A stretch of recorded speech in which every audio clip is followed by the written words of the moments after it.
Unajua hawa viongozi wa upinzani wanafaa kuwa serious na hii siasa. Mheshimiwa Rigathi Gachagua ametoka tu barely 3 weeks ama hata mwezi mmoja. Ameenda nje. Siasa ya upinzani imekosa ladha. Imenyamaza. Eugene Wamalwa nowhere to be seen. Kalonzo Musyoka nowhere to be seen. Natembea Tawe movement nowhere to be seen. Kioni Jeremiah nowhere to be seen. Hawa viongozi wako serious kweli? Alafu come 2027 hapa waanze kusema ati tunataka kushindana na Rais William Ruto. Fred Matiang'i nowhere to be seen. Maraga nowhere to be seen. Okiya Omtata nowhere to. Are they serious? They are very serious. Wakifanya nini? Unajua angalia wakati Mheshimiwa Rigathi Gachagua alikuwa hapa nchini, ulikuwa you can feel, you can see kwamba we have a functioning opposition. Siko unanielewa? No. Ametoka tu kidogo hivi kwenda kutafuta uhusiano nje. Upinzani umefifia. Haujafifia, wana strategize. Wana strategize nini? Wako na strategy gani? Jamani tuambiane ukweli. Na wakiendelea hivi, alafu kama 2027 hapa washindwe na Mheshimiwa William Ruto waanze kusema eti wameibiwa. Itakuwa si fair. No. It will be very unfair. Kwa sababu saizi by now wakati uongozi ulikuwa Mheshimiwa Uhuru Kenyatta, William Ruto akiwa naibu rais, ilikuwa saizi yuko kwenye campaign trail. Anatanga. Anajenga mahusiano. Anajenga inaitwaje? Relationship na ground. Hawa viongozi wetu we've never seen a weak opposition kama hii yenye iko ya kina Kalonzo Musyoka. Ya 2025. Bana very bogus. Minus Mheshimiwa Rigathi Gachagua na DCP. Angalau yeye anajua kazi ya upinzani. Hawa wengine hawa by now upinzani ingekuwa imetoa statement kwamba rais amesema wabunge ni wafisadi. Upinzani ingekuwa imetaka majina ya wabunge wafisadi yatajwe. Sijui kama unanielewa. Raila Amolo Odinga wakati wake during his prime, saizi angekuwa ashatoa scandal kama 20. Saizi bwana Kalonzo Musyoka yuko kule kwao.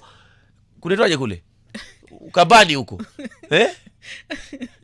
No jamaa, let's be honest bwana. No. Okay. Ukweli ni kwamba opposition ya sahi haina nguvu. Haina bwana. Hiyo ndio ukweli. Na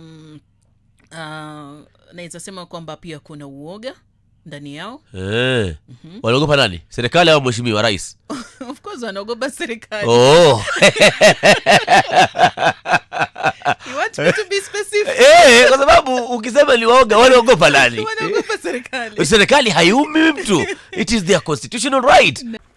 It will be recorded that in the run-up to the 2007 general election and its aftermath, the narrative of 41 against 1 was a masterpiece of William Ruto. The target was profiling Kikuyus against the rest of the country. To a large extent, he succeeded, and every Kenyan knows what happened, and it is also fresh in his mind of the ICC ordeal still hanging on the neck of William Ruto today. We remind William Ruto that his ICC cases are not yet over. They have been paused after witnesses disappeared, and what he is pretending over are crimes under the Rome Statute. It is clear history is repeating itself, and the architect William Ruto is back on the deck. He is hell-bent to finish his unfinished business with the people of Mount Kenya, destroy their businesses and make them black sheep of Kenya. It's because the greatest challenge that has been put on CDF is the issue that it goes against the separation of powers. And if there's a constitutional amendment that seeks to cure that constitutional anomaly, which Parliament has begun, there are people who are saying it shouldn't just end with Parliament, it should go to the constituencies. And I agree, it should go to the constituencies because it's such an important issue that it is Kenyans that need to determine. And the reason is, should CDF, for instance, fail, and should it turn out that it was a good program, it should not fail in the hands of Parliament. Let it fall in the hands of the public. So, but I agree with the Speaker.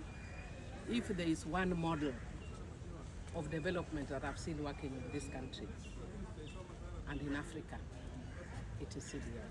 Many countries come to Kenya to model the CDF because it's a working model. I'm actually doing my PhD on CDF.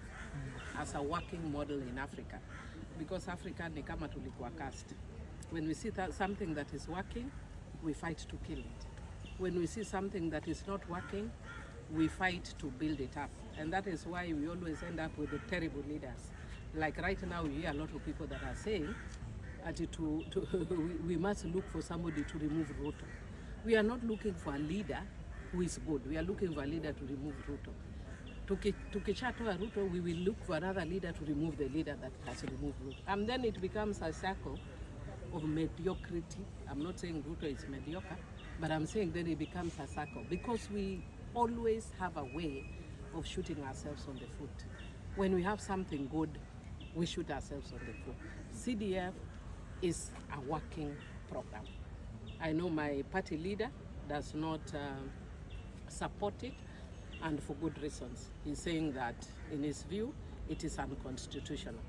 And because of that, we are supporting our party leader that there should be a constitutional amendment so that there's no debate about it. Even though right now, as it is framed, and speaking as a lawyer, it is not unconstitutional because there's a bit of misunderstanding.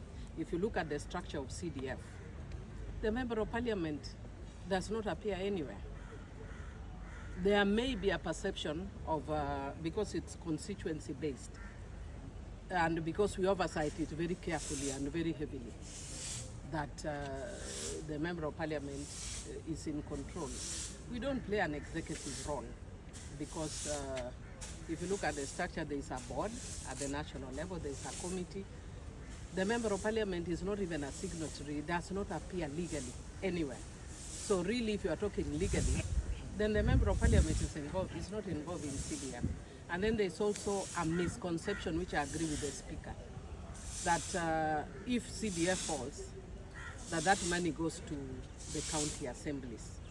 That I can guarantee you 100% will not happen for two reasons. It will not happen, one, because it is not part of the shareable revenue for the counties.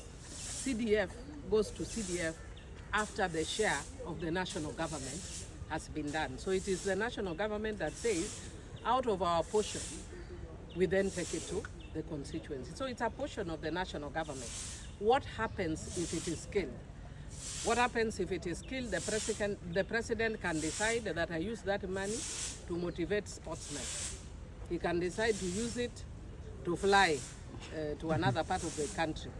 He can use it for whatever he wishes, that the Constitution allows it. It will not necessarily go to building classrooms. Secondly, even if the money were to be taken, which would be unconstitutional to governors have no mandate to do education beyond early childhood, which is a nursery school. The governors can only do nursery schools. So even the bursaries that governors do currently is unconstitutional. So if you are being strict on constitutionality, the reason why some of us have been quiet is because we see that even though it's unconstitutional, it helps the public. But it is unconstitutional for governors to give bursary. If you look at the schedule, they don't have any mandate in secondary, maybe they only have for polytechnic. So they can give a bursary for polytechnic, but they can't give bursary for any other. So if you want to talk about unconstitutionality, the bursary that governors give is unconstitutional. So that is part of the reason why I support the speaker, 100%.